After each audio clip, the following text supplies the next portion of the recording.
वक्फ board संशोधन bill को लेकर अभी तक यह समझा जा रहा है कि बीजेपी को उसके दो सबसे महत्वपूर्ण सहयोगी जेडीयू और तेलुगु देशम पार्टी का समर्थन हासिल है। केंद्रीय मंत्री और जेडीयू नेता राजीव रंजन सिंह उर्फ लल्लन सिंह द्वारा गुरुवार को लोकसभा में एनडीए सरकार के वक्फ बोर्ड संशोधन विधेयक के समर्थन में दिए गए बयान से बीजेपी काफी ज्यादा उत्साहित नजर आ रही है, पर जेडीयू में इस बिल को लेकर लगातार मतभेद सामने आ रहे हैं। इंडियन एक्सप्रेस ने अपने सूत्रों के हवाले से लिखा है कि नीतीश कुमार इस बिल से खुश नहीं बताए जा रहे हैं। इसी बीच बीजेपी ने दलित सब कोटे पर भी सुप्रीम कोर्ट के फैसलों को लागू नहीं करने का मन बना लिया है।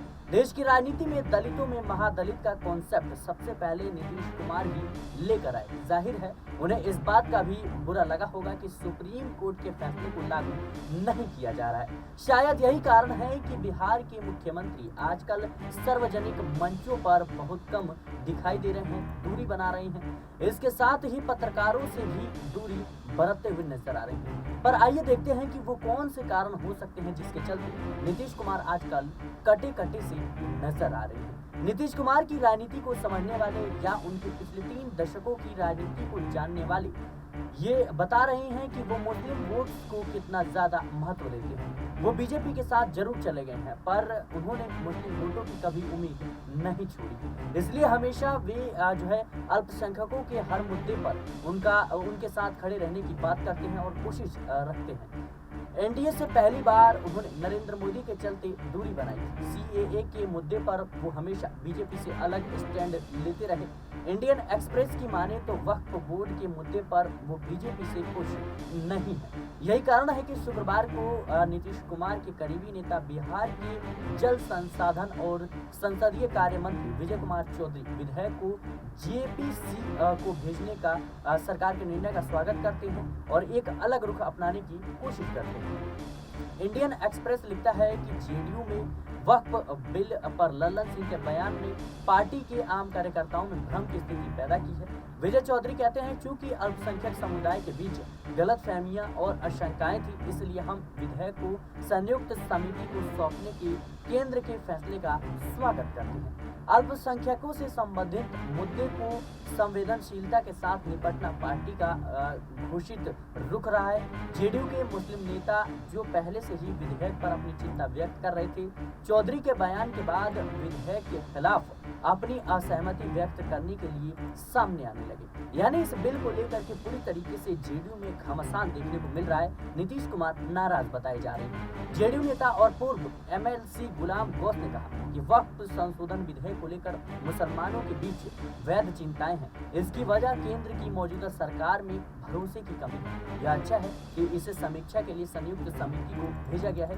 जेडीयू के राष्ट्रीय महासचिव और पूर्व राज्यसभा सांसद गुलाम रसूल बलियावानी ने कहा कि हम वक्फ संशोधन विधेयक का विरोध करते हैं और जानना चाहते हैं कि क्या केंद्र मंदिरों और मठों के मामलों में समान कानून लाने का प्रस्ताव रखता है। जेडीयू के एक वरिष्ठ नेता के हवाले से इंडियन एक्सप्रेस लिखता है कि लल्लन सिंह बिल के समर्थन में जो कहा उससे सीएम नीतीश कुमार बहुत खुश नहीं नजर आ रहे हैं। समान नागरिक संहिता के मामले में भी हमने विधि आयोग के समक्ष अपना प्रतिनिधित्व देते हुए कहा था कि हम मुस्लिम कानूनों में सुधार के पक्ष में हैं, लेकिन उनसे संबंधित कुछ धार्मिक मुद्दों को अत्यधिक सावधानी से निपटाया जाना चाहिए। लल्लन सिंह के रुख ने पार्टी के कार्यकर्ताओं में काफी ज्यादा भ्रम पैदा कर दिया है, लेकिन अब जब मामला संयुक्त संसदीय पैनल में भेजा गया है, यानी पैनल के पास भेजा गया है, तो हम इसका समर्थन करते हैं, जिसे हमारी पार्टी का रुख कहा जा सकता है। सुप्रीम कोर्ट के दलित सब कोटे पर पहली जो है अगस्त को दिए गए फैसले से नीतीश कुमार और जेडीयू बहुत उत्साहित नजर आ रही थी। दरअसल नीतीश कुमार ने साल 2027 में महादलित का कॉन्सेप्ट लाया था। नीतीश सरकार ने बिहार में महादलित जातियों के लिए कई योजनाएं अलग से बनाई हैं। ओबीसी कोटे में भी अलग कोटा नीतीश कुमार ने बनाया। साल 2023 में उन्होंने कानून बनाकर पिछड़े और अति पिछड़ों के लिए अलग अलग आरक्षण बढ़ाने का काम किया। कोटे में कोटा की सही मायने में नीतीश कुमार मसीहा रहे हैं। लंबे समय से इस पर जो है राजनीति भी करते रहे हैं। जाहिर है कि उनकी उम्मीद पर पानी अब फिर गया होगा जब दलित सब कोटि के फैसले को लागू करने से केंद्र सरकार ने साफ तौर पर इनकार कर दिया है। इसके पहले ही बिहार में जातिगत जनगणना करा के आबादी के हिसाब से आरक्षण देने का काम भी नीतीश सरकार ने ही देश में पहली बार किया, पर सुप्रीम कोर्ट में आरक्षण बढ़ाने का मामला अटक गया है। जाहिर है नीतीश कुमार को इसका श्रेय मिलने से रह गया। बिहार के कई राजनीतिक विश्लेषकों का मानना है कि प्रशांत किशोर के हमले से भी नीतीश कुमार काफी ज्यादा परेशानियों का सामना कर रहे हैं, यानी मुश्किलें जो हैं उनकी भी बढ़ रही हैं। प्रशांत किशोर तेजस्वी यादव और लालू यादव पर तो हमला करते ही हैं, अब वो नीतीश कुमार को भी नहीं छोड़ रहे हैं। आरजेडी नेता तो प्रशांत किशोर को बीजेपी की बी टीम कहकर जवाबी हमला करते हैं, पर नीतीश कुमार तो यह भी नहीं कह सकते। दूसरी ओर प्रशांत किशोर की गतिविधियों पर भाजपा के रहस्यमय चुप्पी ओढ़ रखी है।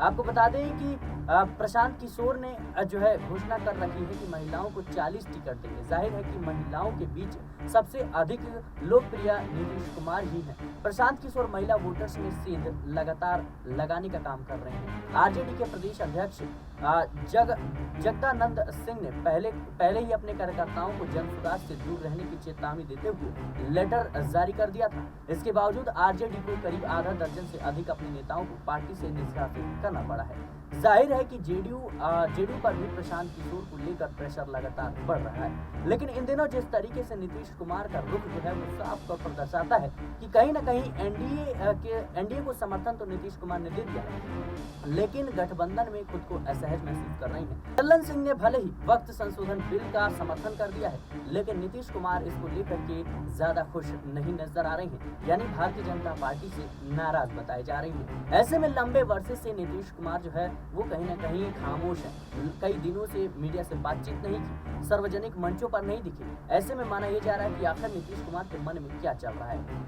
ये नीतीश कुमार की खामोशी इसलिए भी मायने रखती है क्योंकि साल 2025 में बिहार में विधानसभा चुनाव होने हैं और उससे पहले लगातार भारतीय जनता पार्टी के द्वारा लगातार इस बात के दावे किए जा रहे हैं कि भाई नीतीश कुमार के कह सकते हैं नेतृत्व में ये विधानसभा चुनाव लड़ा जाएगा, यानी चुनाव अगर एनडीए जीतता है तो नीतीश कुमार मुख्यमंत्री के दावेदार हैं। लेकिन उससे पहले जिस तरीके से लगातार केंद्र सरकार इन तमाम तरह के फैसले ला रही है, खासतौर पर योगी आदित्यनाथ के द्वारा कांवड़ यात्रा रूट में नेम प्लेट लगाने का जो फैसला था उसके भी कहीं न कहीं पक्ष में नहीं थी जेडीयू। इसके साथ ही जिस तरीके से सुप्रीम कोर्ट का फैसला आया कोटे में कोटा, लेकिन सरकार उसको लागू करने के मूड में नहीं नजर आ रही है और ऐसे में नीतीश कुमार की खामोशी बहुत कुछ बयां कर रही है। इसके साथ ही जिस तरीके से वक्त वोट को लेकर के भारतीय जनता पार्टी की लगातार आलोचना हो रही है, लगातार केंद्र सरकार पर सवाल उठ रहे हैं कि भाई केंद्र सरकार इसके पीछे क्या करना चाहती है। विपक्ष लगातार ये आरोप लगा रहा है कि ये जो वक्फ बोर्ड की जमीनें हैं इसको अंबानी और अडानी को बेचा जाएगा। लगातार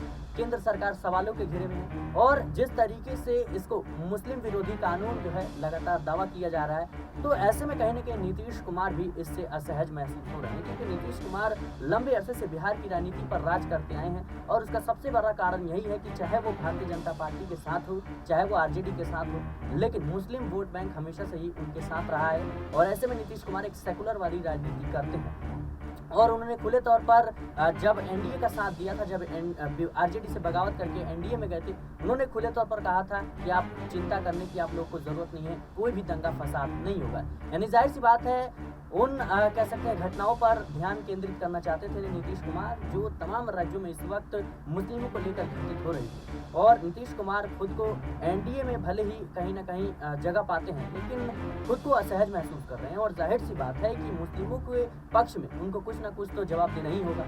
अब जिस तरीके से नीतीश कुमार का पक्ष लेते हुए लल्लन सिंह जेडीयू की तरफ से भले ही लल्लन सिंह ने वक्त बिल के समर्थन दे दिया, लेकिन नीतीश कुमार जो है इससे खुश नहीं है और जाहिर सी बात है कि अब जो निकलकर खबरें सामने आ रही है कि कम से कम 21 मदरसा जो है वो बिहार में बनाएंगे। ऐसे में नीतीश कुमार का यह मास्टर स्ट्रोक माना जा रहा है क्योंकि एक तरफ लल्लन सिंह ने इस बिल का समर्थन कर दिया तो वहीं दूसरी तरफ मुस्लिम वोट बैंक इनसे नाराज ना हो जाए, तो इसी वजह से कहीं ना कहीं 21 मदरसे बनाने का ऐलान किया। बहरहाल देखना होगा कि नीतीश कुमार इस पूरे के पूरे मुद्दे को लेकर के कैसी रणनीति करते हैं, कैसी चुनावी जो कह सकते हैं सेंधमारी है उसको करते हुए नजर आते हैं।